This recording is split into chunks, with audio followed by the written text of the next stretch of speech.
Ever think about what keeps the internet running?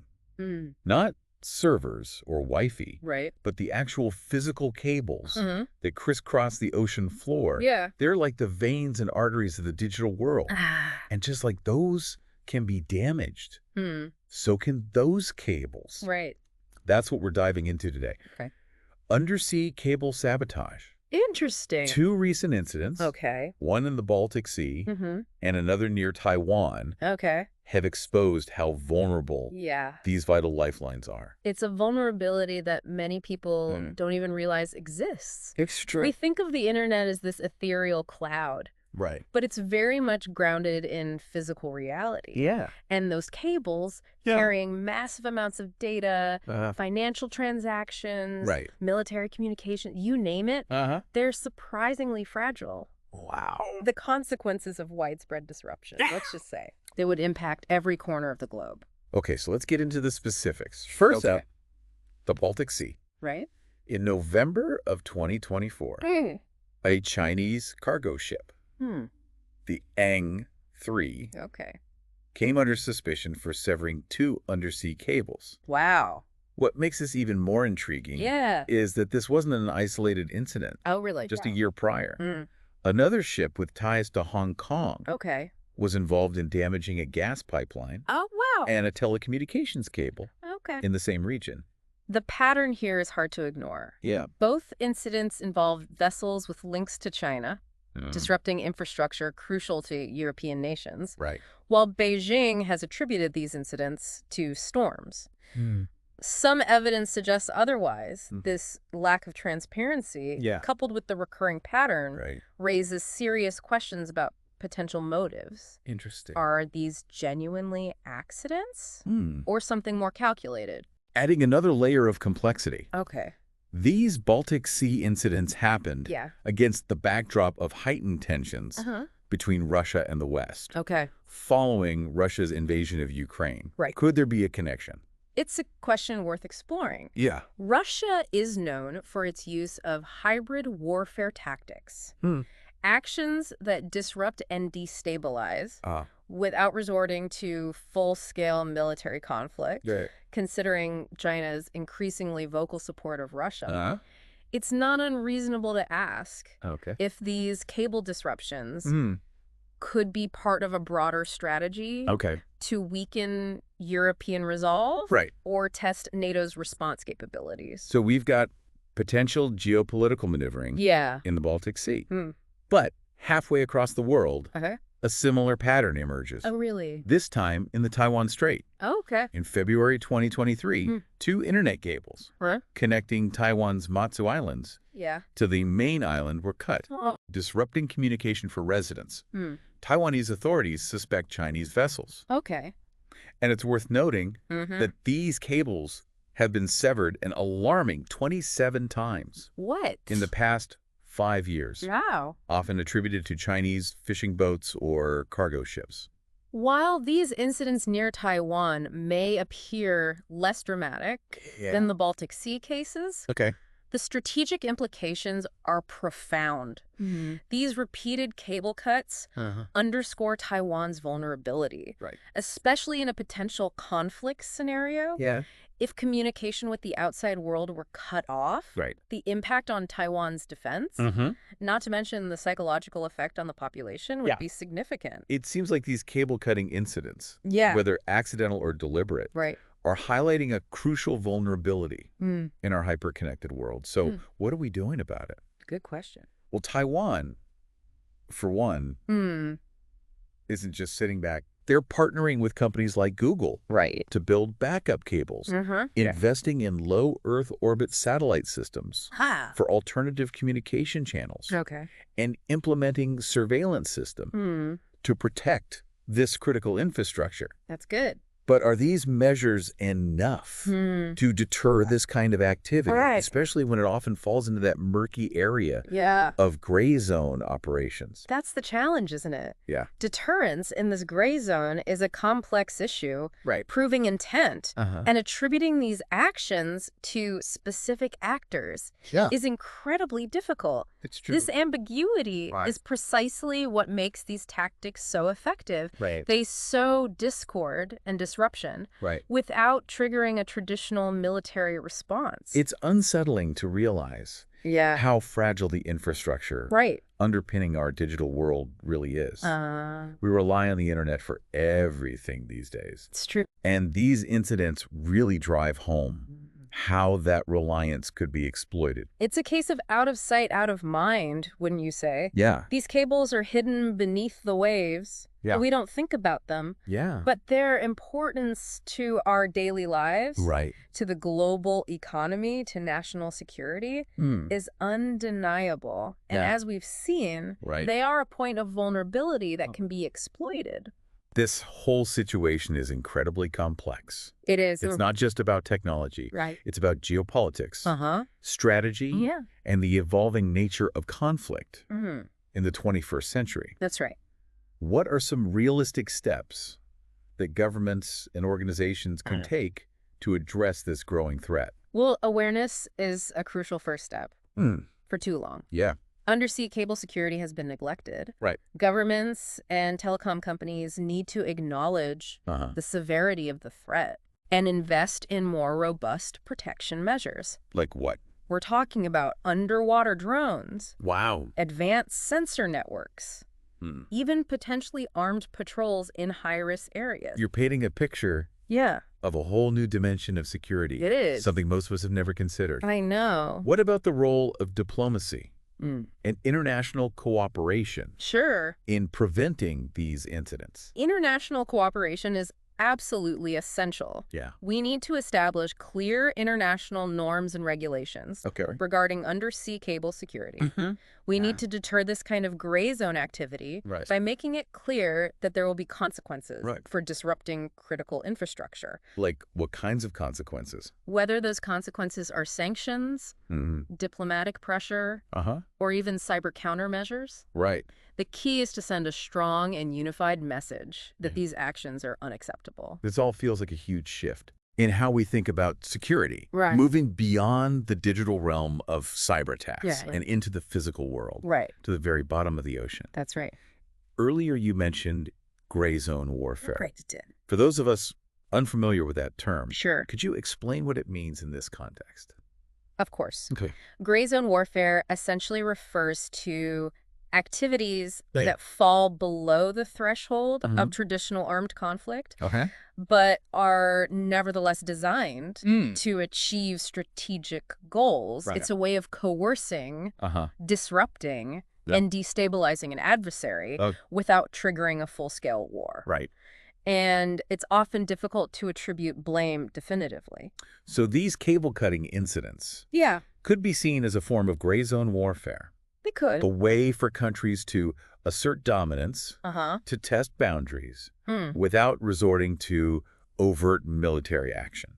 That's certainly one interpretation. The ambiguity surrounding these incidents Right. makes them particularly effective as a gray zone tactic. Okay. They sow doubt. Right. They disrupt operations. Yeah. And they make it very difficult Yeah. for the targeted nation Right. to respond proportionally. This ambiguity, Yeah. this difficulty in pinpointing blame Right. seems to be a key part It is. of why this strategy is so effective. Uh-huh.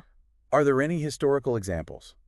Yeah, there are many Okay. of gray zone tactics being used in similar ways. One that comes to mind Okay. is the use of privateers by European powers Right. during the Age of Exploration. Okay. These privately owned ships, Uh-huh. authorized by letters of marque, Okay. would attack and disrupt the shipping Ah. of rival nations. Hmm. This allowed countries to inflict economic damage Right. and project power Right. without formally declaring war. So interesting. It's a classic example Yeah. of operating in that gray zone between peace and open conflict.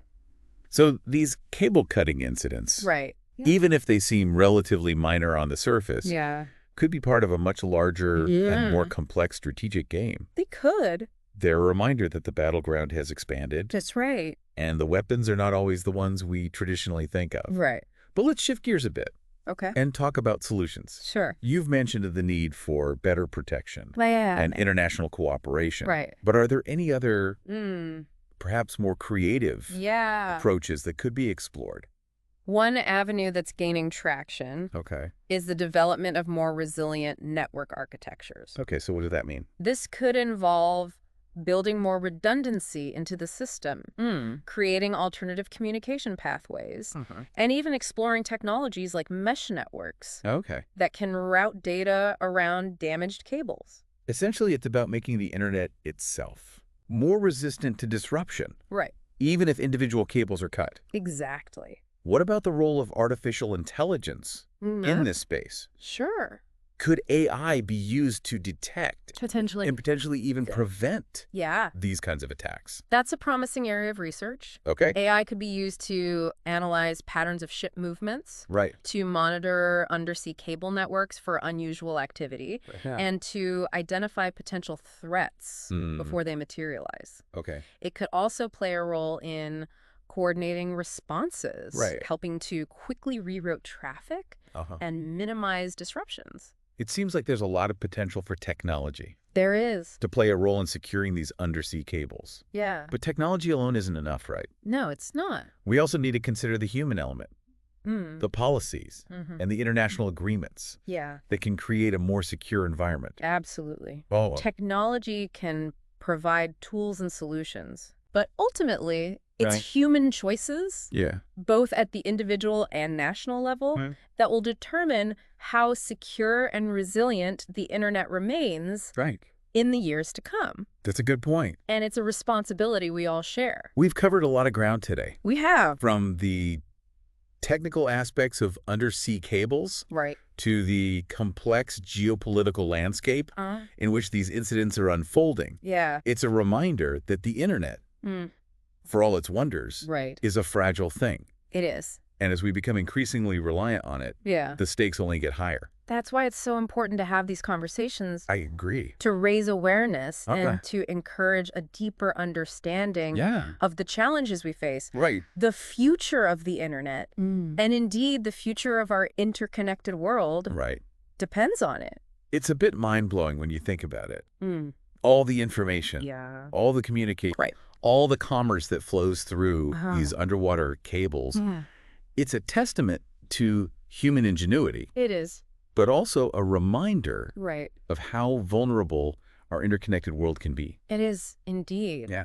We've become so accustomed to the seamless flow of information, to instant global communication, that it's easy to forget the physical infrastructure that makes it all possible. These cable-cutting incidents, whether accidental or deliberate, serve as a stark reminder of that reality. And as we've discussed, the motivations behind these incidents are often murky. They are. It could be about asserting dominance, probing for weaknesses, or perhaps even laying the groundwork for something more disruptive in the future. But if we step back and look at the bigger picture, what are the potential long-term consequences That's a good question. of this trend? Well, I think it raises some fundamental questions about the future of globalization, about the stability of the global order as we know it. The internet has facilitated an unprecedented level of interconnectedness, of economic and cultural exchange. But if that interconnectedness is increasingly vulnerable to disruption, it could have profound implications for how we interact, how we do business, how we govern ourselves. It's almost like we're at a crossroads. The internet has brought us closer together in many ways, but it's also created new points of vulnerability, new ways for conflict to manifest. It's true. What does this mean for the future of international relations, for the balance of power between nations? I think it underscores the need for a new kind of diplomacy, one that recognizes the importance of cyberspace and the critical infrastructure that supports it. We need to establish clear norms of behavior to create mechanisms for resolving disputes in this new domain. And we need to recognize that protecting the internet is not just a matter of national security. It's a matter of global security. So it's not just about building more resilient networks or deploying more sophisticated surveillance technologies. It's about fostering a shared understanding of the importance of this infrastructure and the collective commitment to protecting it. Precisely. It's about recognizing that we're all in this together. Right. The internet is a global science. Wow. And its stability and security depend on cooperation. Not just between governments, but between businesses, civil society organizations, and individuals around the world. We've talked a lot about the threats. We have. The potential consequences. Right. But let's shift gears for a moment and talk about solutions. You've mentioned the need for stronger international cooperation and more robust protection measures. Right. But are there any other perhaps more innovative approaches that could be explored? One area that holds promise is the development of more distributed network architectures. So, like, what would that look like? Imagine a future where the internet is not reliant on a few key choke points, but is instead spread across a vast network of interconnected nodes, making it much more difficult to disrupt. Technologies like mesh networking and blockchain could play a role in creating these more resilient systems. Essentially, it's about moving away from the centralized model of the internet that we have today towards a more decentralized and resilient structure. That's right. It sounds like a complex undertaking. It is. But with the potential for enormous benefits. Absolutely. What about the role of artificial intelligence in this space? Sure. Could AI be used to proactively identify and mitigate threats? It could. To undersea cables? AI has a huge potential to play a role in this domain.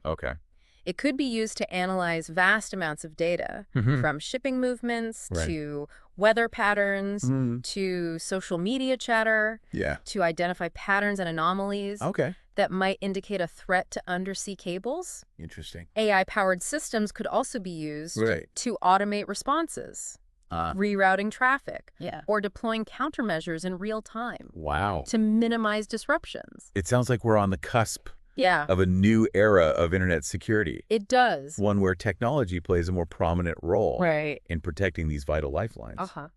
But technology is only part of the equation, right? It is.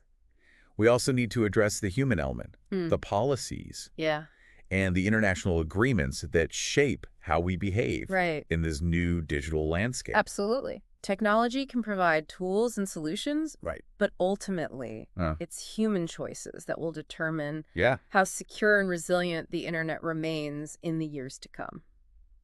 That's a great point. We need to foster a culture of responsible behavior online to promote ethical hacking and vulnerability disclosure, and to create legal frameworks that deter malicious actors.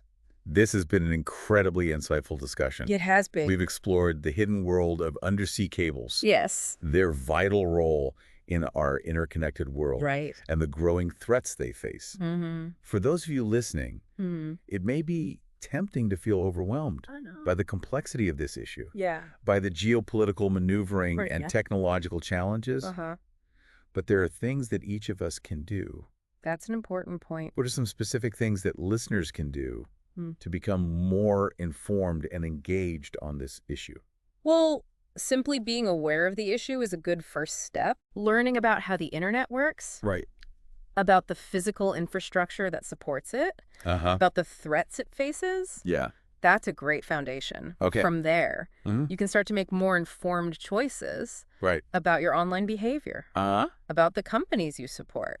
And about the policies you advocate for.